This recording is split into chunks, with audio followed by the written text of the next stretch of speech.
Hello again, and thanks very much for joining us. Now, here are stories making headlines at this hour. I'm Michael Nath. The Supreme Court on Thursday affirmed Professor Charles Soludo as the governorship candidate of the All Progressives Grand Alliance (APGA) in the Anambra election slated to hold on November the 6th, 2021. The five-man panel, led by Justice Mary Odili, also affirmed Victor Oye as the chairman of the party.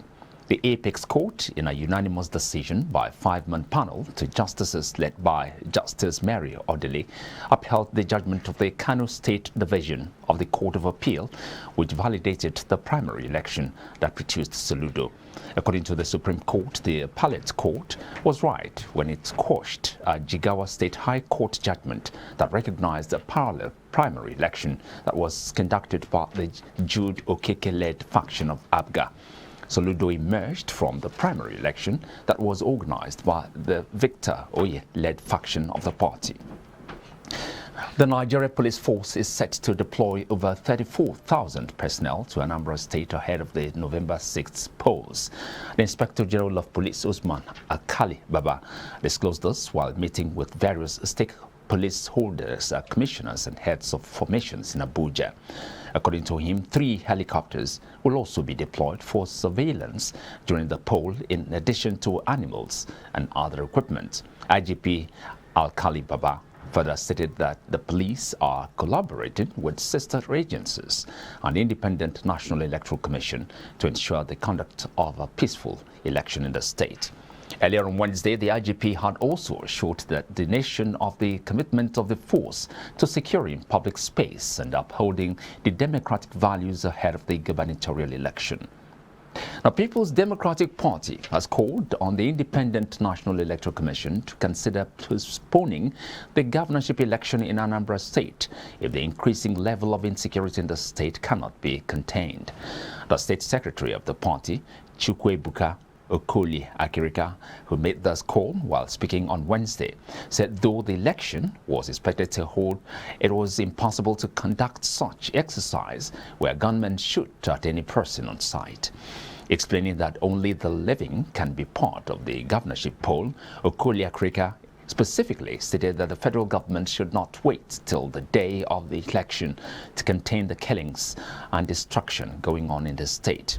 Okoli Akirika, who is a legal practitioner, however, attributed the insecurity in the state and the entire southeast to injustice against Ndibo, adding that there should be a change of attitude to ensure the people of the zone did not continue to feel cheated and alienated.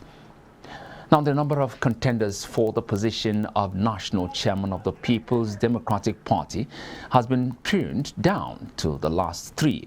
Former Senate President Iyochie Ayu on Tuesday emerged as the consensus candidates of the North Central. Former Katsina State Governor Ibrahim Shema emerged from the Northwest after polling majority polls from 6 out of the 7 states in the zone. His main challenger, former Kaduna State Governor Ahmed McCarthy, was left with votes from his home state.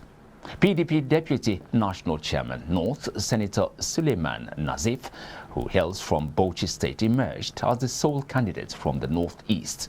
The 3 candidates will face each other when the Northern Caucus of the PDP meet to decide who among them will be presented as the choice of the North for the position during the National Convention scheduled to hold on October the 30th to 31, 2021. Now, increasing concerns over a rising wave of crime, armed conflict, and the inability of security actors to provide adequate protection of lives and property are the major reasons for the proliferation of private security companies in the ECOWAS region.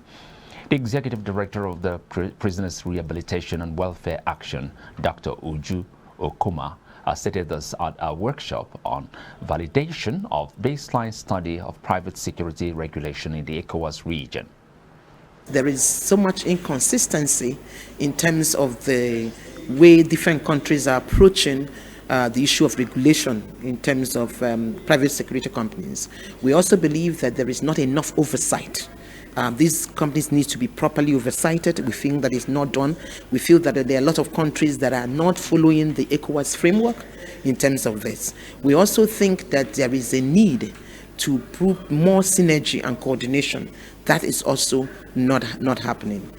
So we think that this is actually going to help us because, as you know, it's almost like some of the complaints that you have in the formal or public security agencies, you are already now beginning to see some bits of it in the the private security providers. And I think that for us to really have proper reform within the security sector and proper governance of the security sector, we need a synergy between the informal and the formal. We need a synergy between the public security providers and the private security providers. It can't be disjointed as some of that is happening. So if you talk about vigilantes, how are vigilantes being coordinated? How are they being oversighted and things like that? Nigeria sits in a position where we have a lot of porous borders within the West African region. So you can't say, okay, I'm okay, I will only think about my country. No, you must look at what are the other things happening within the sub-region, because what happens within the sub-region also affects you as a country. So it's important that we deal with that, including the fact that we know that all this free movement of goods and persons. So let's make sure that we invest in those processes, and that's why this is all about.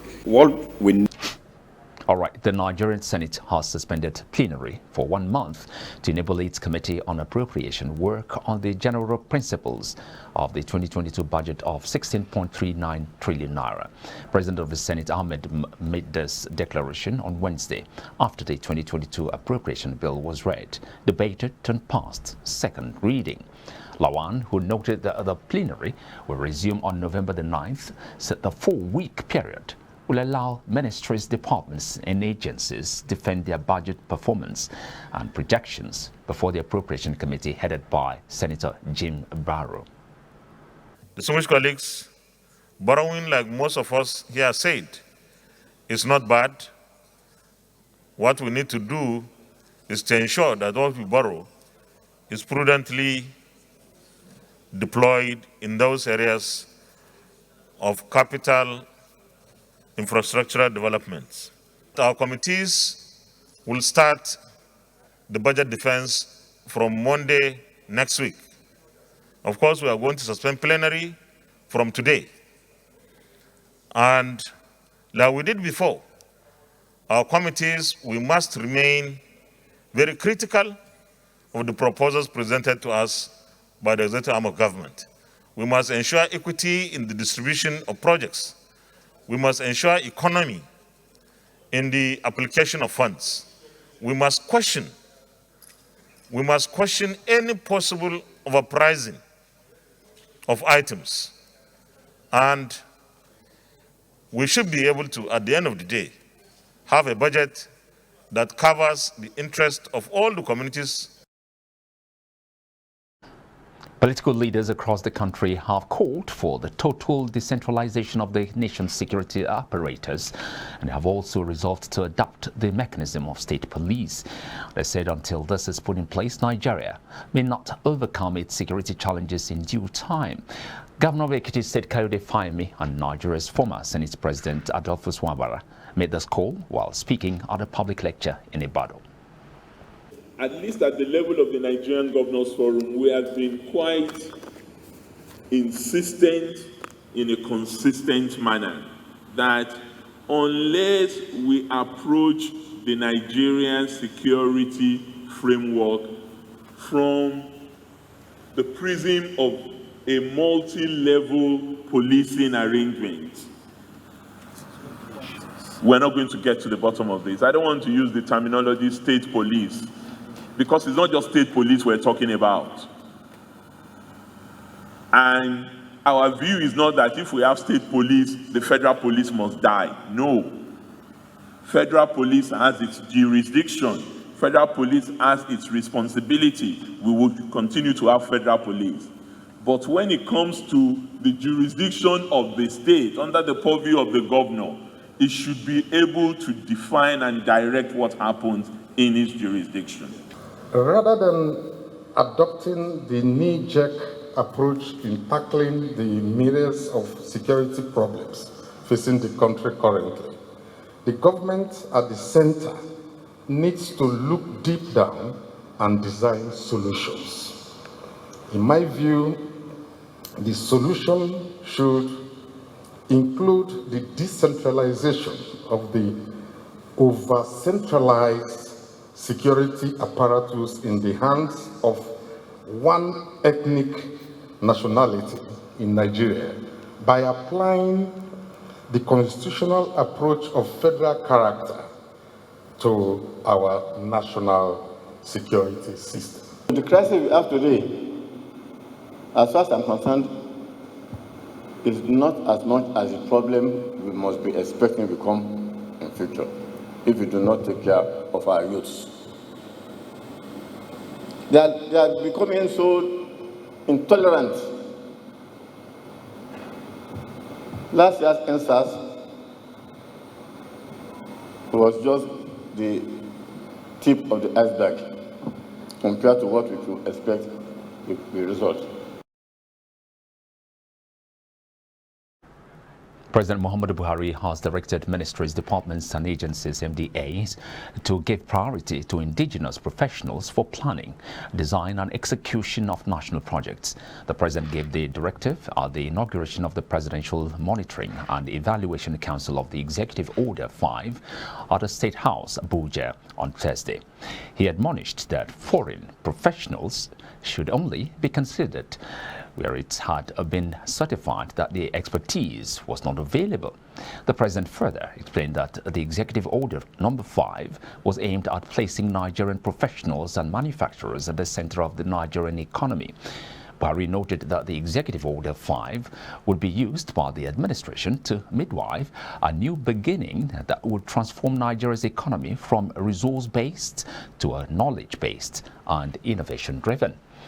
The Center for Black and African Arts and Civilization has urged Nigerians to promote public interests in understanding and appreciation of Black and African arts and culture, with a view to emphasizing the contributions of Black and African peoples to world civilization. Olubunmi Amau, a Director General, the Center for Black and African Arts and Civilization, made this call during the cultural festival held in Ibadan, with the presence of notable personalities. Yeah, Africa is the future of the world, and Nigeria is the future of Africa. And until we celebrate what is great about us, the world will not take us serious. Our language is critical. Each time you see a Chinese president meets with an American president, he will speak his language and it will be interpreted for him in English to the American president, celebrating his own heritage. The way God created the African, the black, we have soul, we are musical people, we know how to dance, we just have the rhythm. So it's always been there. It's just that by the time the colonial masters came, everything Africa is now bad.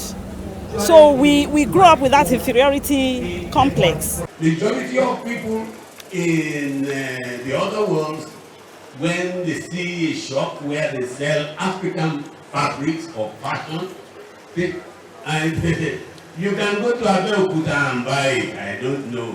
You can just drive or take a bus there.